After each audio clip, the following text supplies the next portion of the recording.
It was Christmas Eve when the Wilson family moved into their new home. The old Victorian mansion in a small town in northern America seemed abandoned, but they were full of enthusiasm. After the father, Jeff, got a job at the local school, the family decided to start a new life in this secluded corner. "This house is great, isn't it?" Jeff said, looking around the spacious rooms, which still smelled of old wood and mildew. The mother, Emma, smiled, and their two children, 12-year-old Megan and 8-year-old Thomas, eagerly started unpacking. Thomas was especially excited, already imagining himself sledding in the yard. But Emma noticed something unsettling about the house. Everything was too quiet, too old. As darkness fell, the family began preparing dinner. Christmas was approaching, and Emma decided to hang up the old decorations she had brought with her. Thomas darted around, watching the shadows cast by the fireplace, but couldn't help noticing that sometimes they moved in ways they shouldn't. "Mom, I'm scared," he said, staring into a dark corner. "Someone's there." Emma chose to ignore it, thinking it was just a child's imagination. But the next morning, when the family woke up,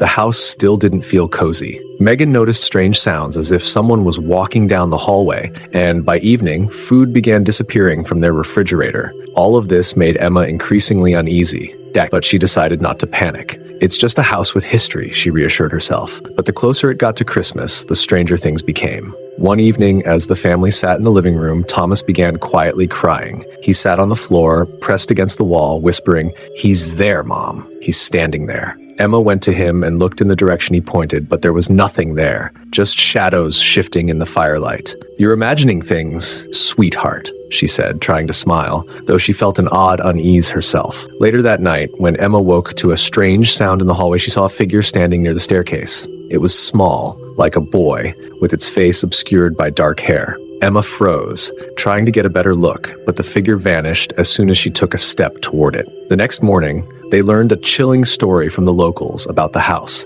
On Christmas Eve 100 years ago, a boy named Edward, who had lived there, tragically died under mysterious circumstances. It was said his soul never found peace. He always appeared on Christmas Eve, and those who encountered him would feel his presence as a cold wind and a soft whisper. Some claimed he tried to warn people of danger. That evening, as the family gathered in the room again, Emma felt a chill that went straight to her bones. Thomas whispered softly, "He's here." Emma jumped up and ran to the door, but when she opened it, she didn't see the boy. Just darkness, an empty void where nothing was visible. Suddenly, the lights went out. As the family huddled together in one room, they heard a faint whisper. It wasn't Edward's voice. It was the voice of the house itself, its history speaking to them. "Leave, or you'll be next." When the lights returned, the family realized they were not alone. In the corner of the room stood a boy in old-fashioned clothes, his face both sad and unnervingly menacing. Megan flinched and curled up in fear, but Thomas stepped toward him. The boy smiled and touched his hand.